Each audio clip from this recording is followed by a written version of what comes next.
Plant ప్రైవేటీకరణ దిశగా కేంద్రం అడుగులు వేస్తుంది. రాష్ట్ర ప్రభుత్వంతో పాటు కార్మికులు, ఉద్యోగులు స్టీల్ ప్లాంట్లను కాపాడుకునేందుకు ప్రయత్నిస్తుండగా కేంద్రం మాత్రం తన పని తాను చేసుకోపోతుంది. అంతేకాదు పిడుగు లాంటి నిర్ణయం తీసుకుంది. 4000 మంది కాంట్రాక్టు కార్మికులకు కేంద్రం ఉద్వాసన పలికింది. అర్ధరాత్రి హఠాత్తుగా విధుల నుంచి తొలగిస్తూ బయోమెట్రిక్ రద్దు చేయడంతో కార్మిక సంఘాలు ఆందోళన చేపట్టాయి. ఇక స్టీల్ ప్లాంట్ ఎదుట నిరసన తెలిపారు. కేంద్రం ఉక్కు పరిశ్రమను ప్రైవేటు పరం చేయాలని చూస్తే సహించమంటున్నారు కార్మిక నేతలు. ఇక కార్మికులను వెంటనే పని కల్పించాలని డిమాండ్ చేస్తున్నారు.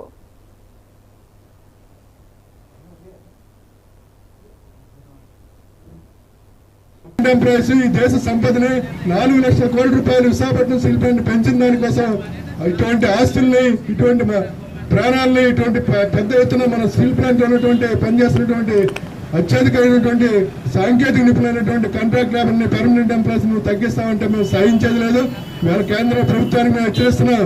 రాష్ట్ర ప్రభుత్వం డిమాండ్ చేస్తుంది, సైన్యం విలీనం చేయి, దీనికి గనులు ఉన్నటువంటి ఏదైతే ఉత్పత్తి ఉందో ఉత్పత్తిని 3 మిలియన్ 3 బ్యాఫ్తున్నాడు. కాంట్రాక్ట్ లేబర్, పర్మనెంట్ ఎంప్లాయీస్ ఈ దేశ సంపదని 4 లక్షల కోట్ల రూపాయలు విశాఖపట్నం స్టీల్ ప్లాంట్ పెంచిన దానికోసం ఇటువంటి ఆస్తుల్ని, ఇటువంటి ప్రాణాలని, ఇటువంటి పెద్ద ఎత్తున మన స్టీల్ ప్లాంట్ ఉన్నటువంటి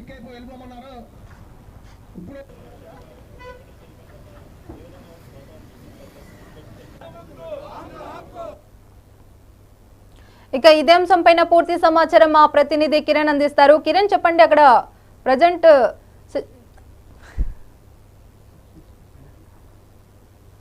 కిరణ్ అక్కడ ఉన్న అప్డేట్స్ ఏంటి?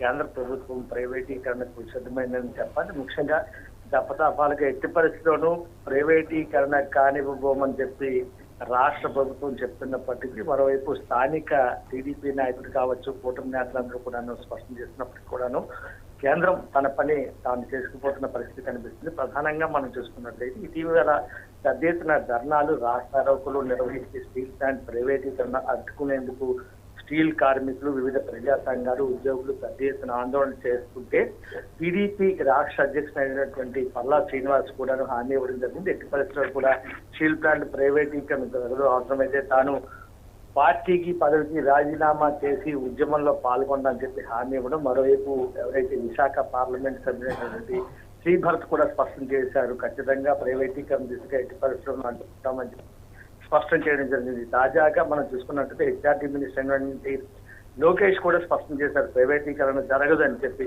అయితే తాజాగా నిన్న అర్ధరాత్రి హఠాత్తుగా కేంద్ర ప్రభుత్వం 4000 మంది కాంట్రాక్ట్ కార్మికులను స్టీల్ ప్లాంట్ లో పనిచేస్తున్న వాళ్ళని నిలిపివేసేందుకు, వాళ్లకు ఏదైతే ఎంట్రీ పాస్ ఉన్నాయో వాటిని రద్దు చేయాలని చెప్పి, వాళ్ళని నిలిపివేయాలని చెప్పి స్టీల్ ప్లాంట్ యాజమాన్యానికి ఆదేశాలు జారీ చేస్తూ ఒక లేఖను కూడా విడుదల చేసింది.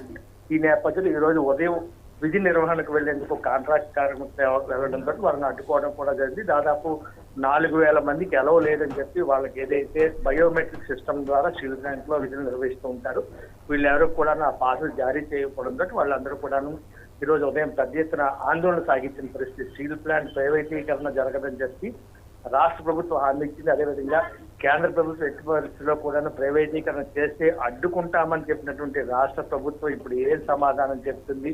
కార్మికులను దఫాలుగా తగ్గించేసి ఏదో ఒక సాకుతోటి ఈ రకంగా నిర్ణయాలు తీసుకున్న నేపథ్యంలో తమ పరిస్థితి ఏంటంటూ వీళ్ళందరూ కూడా ఆందోళన సాగిస్తున్నారు. ముఖ్యంగా స్టీల్ ప్లాంట్ పరిరక్షణ కమిటీ కావచ్చు, అదేవిధంగా సిఐటియు కావచ్చు, ఏఐటియుసి కావచ్చు, వివిధ ఉద్యోగ సంఘాలన్నీ కూడాను ఈ రోజు ఉదయం స్టీల్ ప్లాంట్ అడ్మినిస్ట్రేటివ్ బిల్డింగ్ ఏదైతే ఉందో ఆ ప్రాంతంలో పెద్ద ఎత్తున నిరసన వ్యక్తం చేశారు.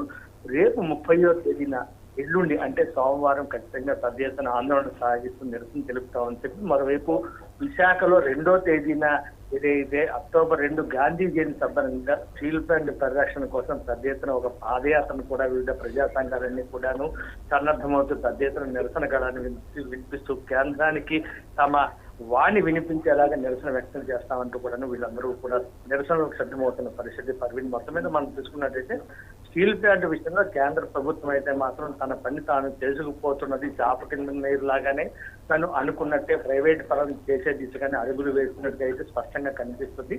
అయితే నష్టాల పేరుతున్నటువంటి స్టీల్ ప్లాంట్ ను కాపాడుకోవాలంటే కాస్తంత తమకు వర్కింగ్ క్యాపిటల్ ఇస్తే మాత్రం ఖచ్చితంగా మేము అభివృద్ధి బాటలో పయనింపజేస్తాము, ఉత్పత్తి మరింత పెద్ద ఎత్తున సాధిస్తామని చెప్పి ఉద్యోగులు కార్మికులు చెప్తున్నప్పటికీ కూడా కేంద్రం ఆ పరిస్థితులు వినే విధంగా అయితే కనిపించట్లేదు పర్వీన్. మొత్తం మీద కనీసం శైలిలో అయినా సరే విలీనం చేయాలని చెప్పినప్పటికీ కూడా వాళ్ళు కూడా అందుకు సుముఖత వ్యక్తం చేసినట్టుగైతే మాత్రం కనిపించడం లేదు. ఏది ఏమైనప్పటికీ కూడాను స్టీల్ ప్లాంట్ ఉద్యమం మరోసారి పెద్ద ఎత్తున జరిగే పరిస్థితి కనిపిస్తుంది Parveen. Right, thank you Kiran.